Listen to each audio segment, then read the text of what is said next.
Bonjour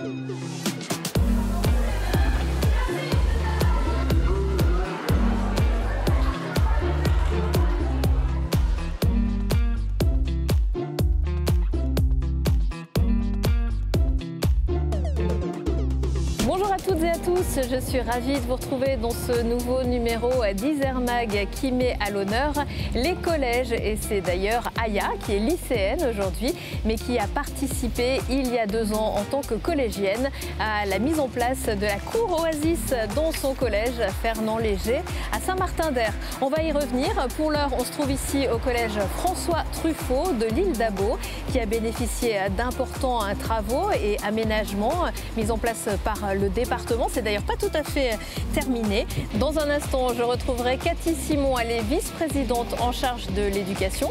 C'est d'ailleurs un peu la femme d'à côté, titre d'un film de François Truffaut. Vous en verrez d'autres un petit peu dans le cours de cette émission, puisque Cathy Simon est élue sur ce territoire depuis de nombreuses années. Mais avant ça, on va jeter un œil au sommaire, piocher évidemment dans les pages du MAG du département.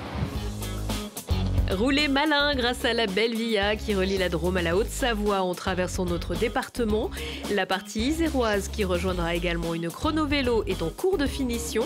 Le patron du Tour de France, Christian Prudhomme, est notamment venu s'en rendre compte.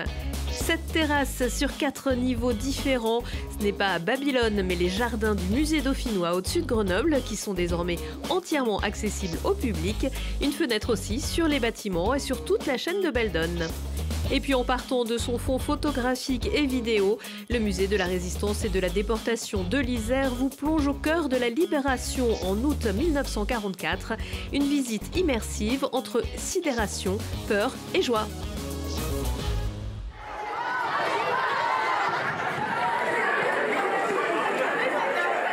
55 000, c'est le nombre de collégiens dans les établissements publics en Isère, auxquels s'ajoutent environ 12 000 enfants dans les collèges privés. De la 6e à la 3e, le département est la collectivité de référence pour l'accompagnement et l'éducation des jeunes collégiens. Et j'ai à mes côtés Cathy Simon. Bonjour. Bonjour. Vous êtes vice-présidente du département en charge de l'éducation. L'éducation, c'est une part importante du budget du département. Oui, c'est une part très importante. En tout cas, le président Barbier a souhaité que l'on remette, de l'argent dans l'éducation et la culture en l'occurrence. Mais l'éducation représente une part importante tant en investissement qu'en maintenance de nos bâtiments.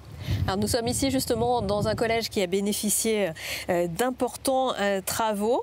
On verra un petit peu plus tard dans le détail quelle est la somme investie par le département pour son programme de rénovation et de construction des collèges. On est à 84 millions d'euros. Pour son programme d'investissement rénovation, et en ce qui concerne la maintenance, on est à 50 millions d'euros pour les 97 collèges publics de notre Isère.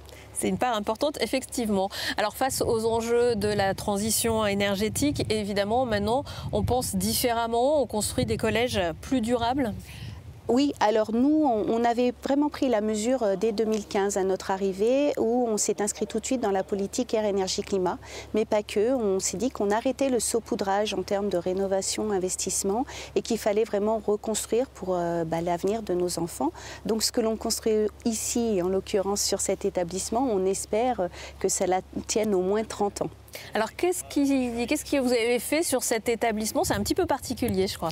On a tout refait. En fait, on a construit et déconstruit un ancien bâtiment. Nous sommes arrivés aux affaires en 2015 et on a fait le tour de l'ensemble de nos établissements avec le président Barbier.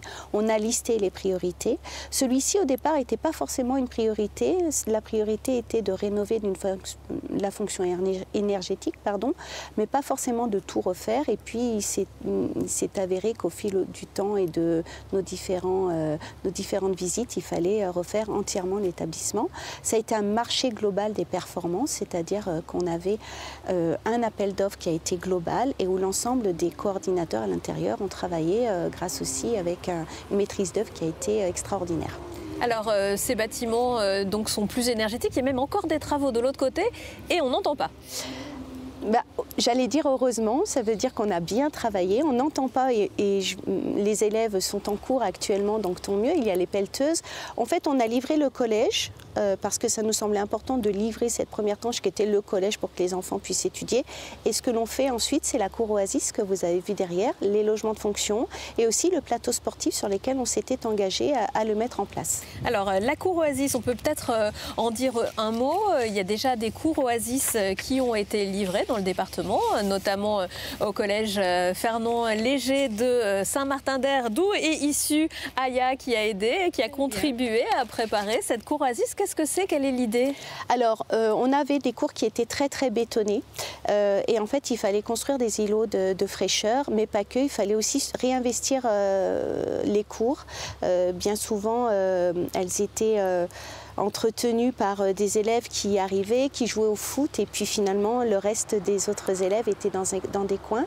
Donc il a fallu repenser les cours Oasis. On a voulu aussi travailler sur un climat scolaire qui était plus apaisé, le fait de remettre des arbres, le fait de mettre des bancs, le fait que les élèves puissent eux-mêmes nous présenter des projets et que l'on puisse travailler ensemble, ça avait toute son importance. Alors on a été vigilants, hein, on en a 4 qui sont sortis de, j'allais dire, de terre et puis on en a 21 actuellement, 21 actuellement qui sont en cours. C'est un travail qui se fait avec les professeurs, avec les élèves, avec nos services. On voit émerger beaucoup d'idées.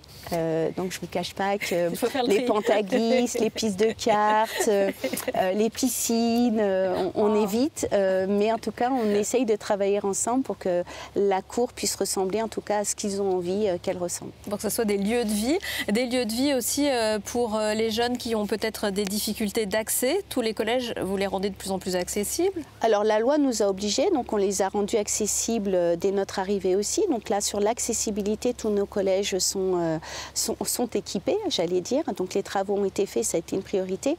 Aujourd'hui, on a vraiment voulu faire en sorte que la cour Oasis soit une partie intégrante aussi de notre politique sur la responsabilité sociétale et l'environnement. Alors évidemment, quand on pense à bien vivre, on pense aussi à bien manger. Et ça se passe du côté de la restauration. Le département a mis en place il y a 2 ans déjà maintenant le menu à 2 €, mais c'est pas pour ça qu'on mange n'importe quoi. Alors non, on mange même de mieux en mieux puisque nous tendons à arriver au 100% local et au bio dès 2028. On a des cuisiniers en fait qui ont la possibilité de s'approvisionner dans nos centrales d'achat avec des prix qui rémunèrent au juste prix nos maraîchers, nos agriculteurs et toutes les personnes qui travaillent pour nous, voire même de façon ponctuelle de faire travailler le local. Et en fait, le repas coûte à l'enfant 2 €, mais au conseil départemental, il coûte bien plus cher. Hein, il a sa juste valeur et on arrive aujourd'hui nous à une dépense de 8 millions d'euros. Et vous avez aussi essayé de faire en sorte de passer le message pour que les modes de cuisson changent. Voilà, peut-être qu'il y ait plus de tri aussi. Avec les enfants, c'est tout un cycle. Alors en fait, on a travaillé sur le gaspillage alimentaire, sur aussi la réappropriation de certains aliments, parce que certains enfants ne savaient pas ce qu'était un petit marron ou, je ne sais pas, des blettes. Une fois que c'est transformé, c'est très différent. Donc on a travaillé avec eux. Pour ça, les services du département sont complètement investis. Les personnes qui sont en charge des enfants, le temps de midi et 2, travaillent aussi. On voit émerger dans certains groupes d'établissements des tables de truck. Enfin voilà, vraiment la lutte contre le gaspillage alimentaire est pour nous quelque chose d'important. Le bien manger, c'est important et on s'aperçoit que les élèves, pour certains, c'est souvent le seul repas équilibré de la journée et pour lequel on n'a pas le droit de se tromper. Donc c'est pas parce que vous payez 2 € que vous mangez moins bien et en moins bonne qualité et en plus petite quantité, bien au contraire. En fait, tout ça, ça sert aussi à fabriquer les citoyens de demain? Ça sert à fabriquer les citoyens de demain. Les élèves que nous avons dans les établissements feront la société de demain. Ils seront les futurs employés, collaborateurs des entreprises, mais pas que. Ils feront aussi en sorte que la société se porte mieux et à travers une pédagogie alimentaire adaptée, à travers un climat social qui peut être apaisé dans les établissements scolaires, resanctuariser un petit peu l'école de la République où doit vivre normalement la laïcité. Ça a son importance pour que notre société soit un peu plus apaisée. Et pour ça, vous lancez aussi les projets Isère collégiens? Les projets Isère collégiens sont une partie importante puisqu'on travaille en effet sur des sorties scolaires, sur des ENS, mais pas que. On a la possibilité de financer certaines actions pédagogiques ou éducatives et ça nous paraît aussi important pour former le jeune. Merci beaucoup, Cathy. Merci à vous. Simon. Merci.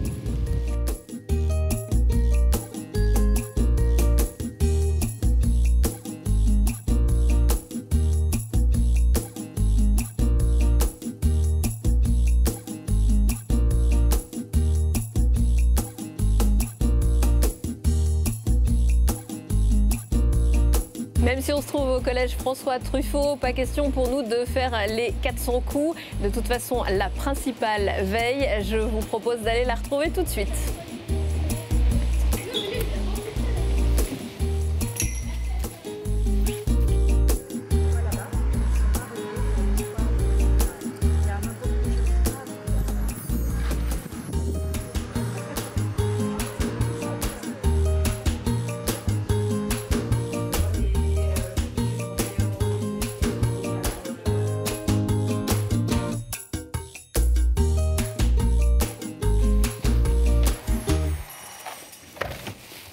Bonjour Estelle Maillet. Bonjour. Merci beaucoup de nous accueillir dans votre beau collège. Il y a combien d'élèves ici ? 480 cette rentrée. Donc de la 6e à la 3e et même un peu au-delà, il y a des classes particulières aussi ? Non, pas au-delà de la 3e. En revanche, nous avons effectivement plusieurs dispositifs dans l'établissement. Donc une classe d'Ulysse qui est prévue pour des élèves en situation de handicap. Une classe UPE2A qui accueille des élèves qui apprennent le français. Et puis nous avons aussi la chance d'avoir une belle section de SECPA de la 6e à la 3e avec des élèves qui sont déjà sur une orientation professionnels, ils apprennent déjà des premiers métiers.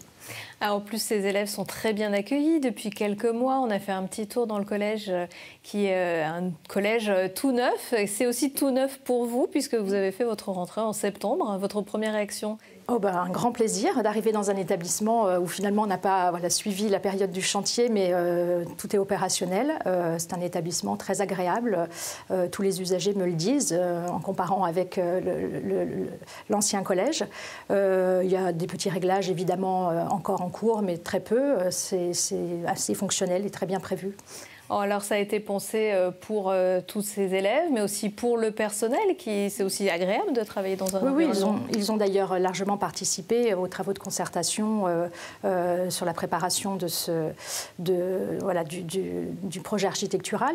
Et puis ils ont été aussi concernés par la période de transition, la période de chantier, la période d'entrée dans l'établissement au mois de mars l'année dernière.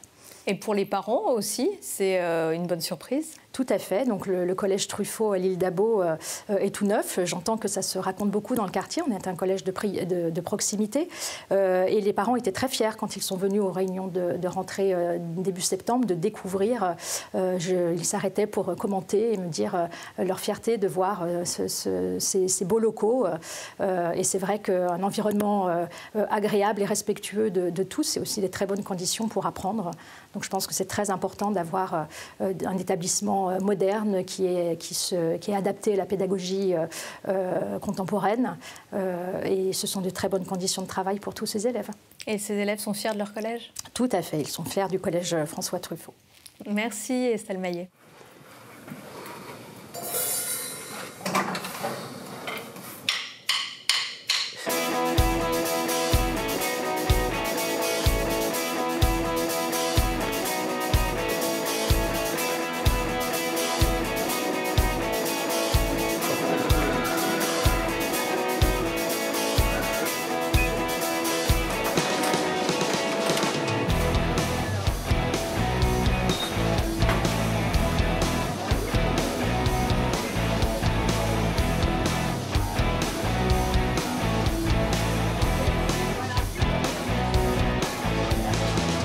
Les collégiens ne sont pas les seuls à pouvoir retrouver dans leurs assiettes les bons produits Isère. Il s'agit d'une marque créée par le département et gérée par le pôle agroalimentaire de l'Isère. Et elle assure un juste prix aux producteurs et pour les consommateurs. La garantie de produits est une démarche qui favorise la préservation de l'environnement et la biodiversité. Et puis avec la campagne, on a tous un rôle à jouer. Vous pourrez retrouver chez vos commerçants, dans les restaurants et dans d'autres enseignes, les visages des hommes et des femmes engagés dans les 1600 produits agréés Isère. Le secret de la forme, bien se nourrir et se bouger. 1, 2, 3, rouler 123 km. C'est le nombre de kilomètres empruntés par la Belvia en Isère, à liaison entre la Drôme et les Deux-Savoies. Une façon écolo et bucolique de découvrir les paysages de notre région à une vitesse bien plus modérée que les champions, même si le patron du Tour de France s'est aussi laissé séduire. Voyez le reportage de Jérémy Pinard. De la Haute-Savoie jusqu'à la Drôme, la Belvia vous permet de traverser les Alpes à vélo. 250 km de vélo-tourisme, dont 123 en Isère. Le long de ce magnifique voyage entre lacs, montagnes, vergers et plaines, les activités se multiplient. 12 boucles cyclotouristiques ont été identifiées ainsi que 20 établissements labellisés Accueil Vélo. Une richesse pour le territoire que le département souhaite bien développer. Le développement des véloroutes est un véritable enjeu touristique, c'est certain. Il faut des axes structurants comme ceci pour que les collectivités autour puissent créer de nouvelles boucles cyclotouristiques, pour que les acteurs du tourisme, que ce soit les hébergeurs, que ce soit les restaurateurs, que ce soit les personnes qui peuvent apporter une assistance aux cyclotouristes, puissent s'organiser autour d'un axe. Donc là, c'est vraiment quelque chose d'essentiel et de structurant. Une structure pour le loisir avec très peu de dénivelé sur le département de l'Isère. La Belvia, divisée en courtes portions du Grésivaudan jusqu'à Vinay, peut être savourée par les plus novices comme les plus expérimentés. Non, on n'est pas loin du cyclisme professionnel. La Belvia, c'est formidable. J'étais sur la voie verte de Loisan il y a quelques années. J'étais en Ardèche, en Ariège ou sur la véloroute du Lin.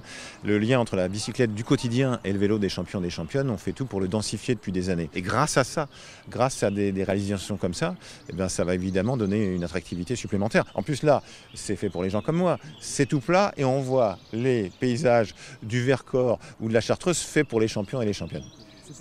La Belvia n'est aujourd'hui pas complète et le projet d'aménagement de l'Isère devrait livrer les 31 km manquants d'ici 2028. 3 phases de travaux sont prévues pour un coût total estimé à 13 millions d'euros. Les investissements financiers en valent la peine et il faut savoir qu'ils sont importants. Sur une route, quand c'est facile, c'est 100 000 euros. Quand c'est compliqué, c'est 300 000 euros, voire 400 000 euros. Sans compter les études d'impact environnemental. Parce que ce qu'il faut bien que tout le monde comprenne, c'est que pour construire une piste cyclable comme celle-ci, c'est comme quand on construit une autoroute. On a exactement les mêmes contraintes environnementales, les études 4 saisons. Donc voilà, il y a de fortes contraintes qui pèsent sur la création de ces itinéraires. Et c'est aussi pour ça qu'on aimerait aller plus vite, mais il faut avancer avec le cadre.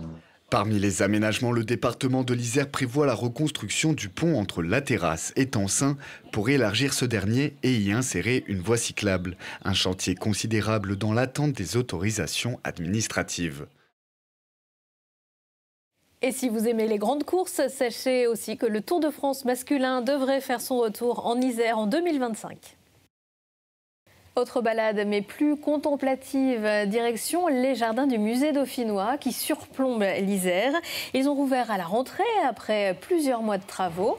Cette terrasse, dont certaines n'étaient jusqu'à présent pas accessibles au public, ont pu rouvrir et ont même vu pousser 54 arbres et 250 espèces de plantes. On y trouve également un théâtre de verdure ou encore un échiquier géant. Voyez le reportage de Gaëtan Loiseau.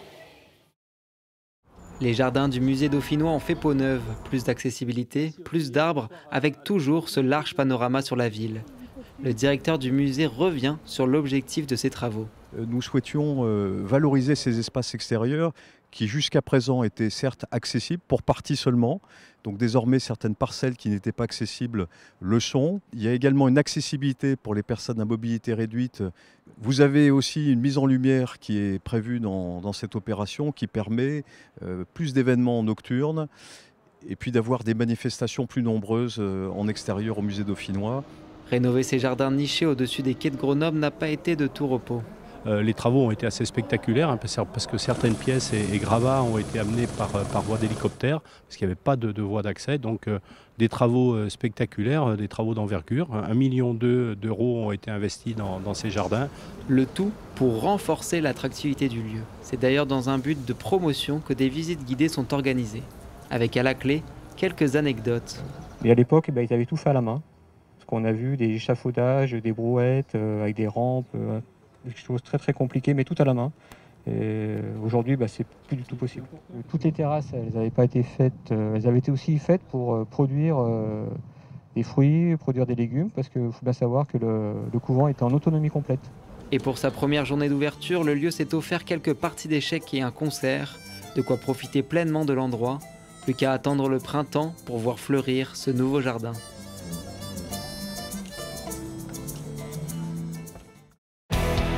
Les jardins sont ouverts tous les jours de 10h à 18h et même jusqu'à 19h le week-end.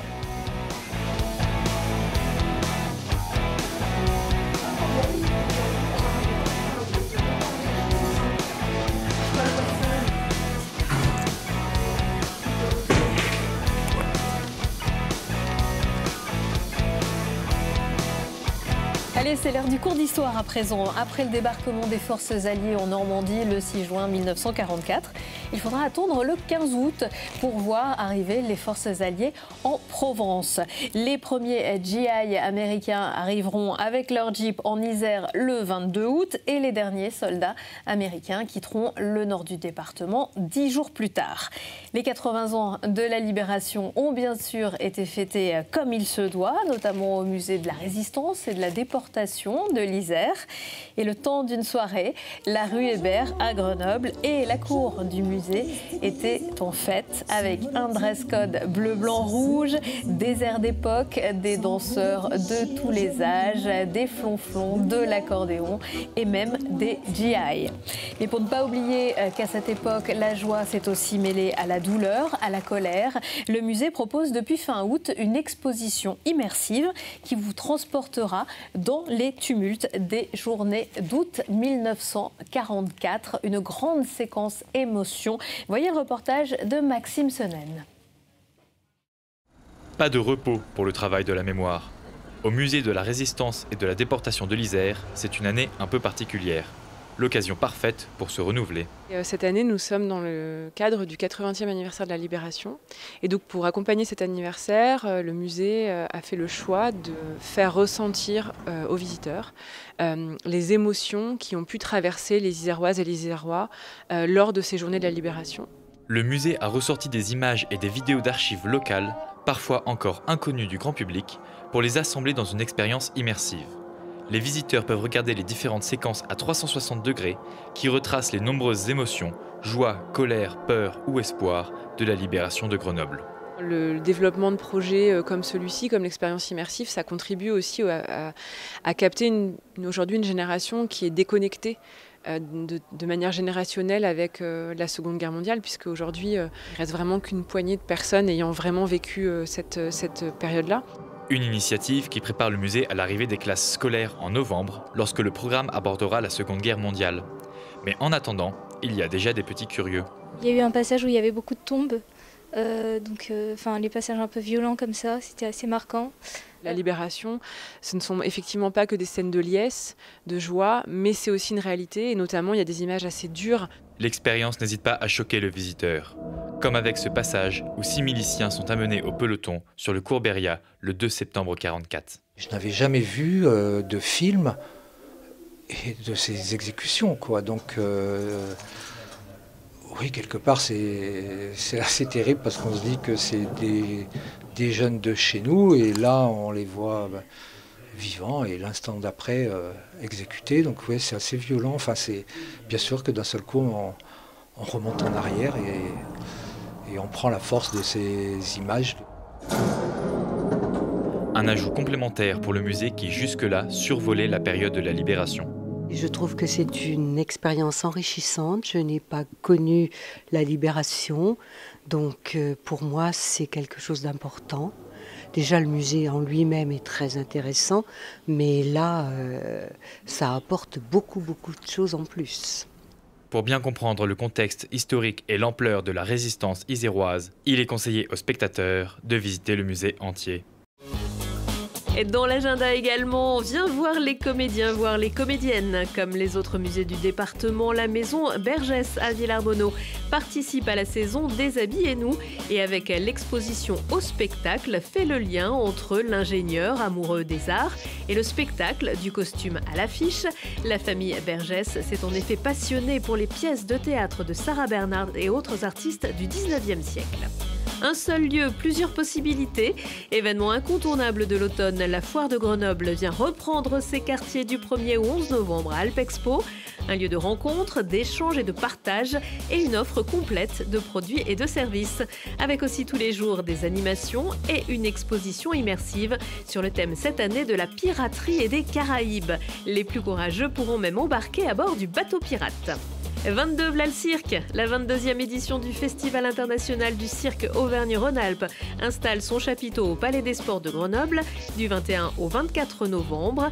Tout en restant dans la tradition des arts du cirque, l'événement s'ouvre vers des numéros plus en accord avec les sensibilités actuelles et ne propose plus de numéros d'animaux.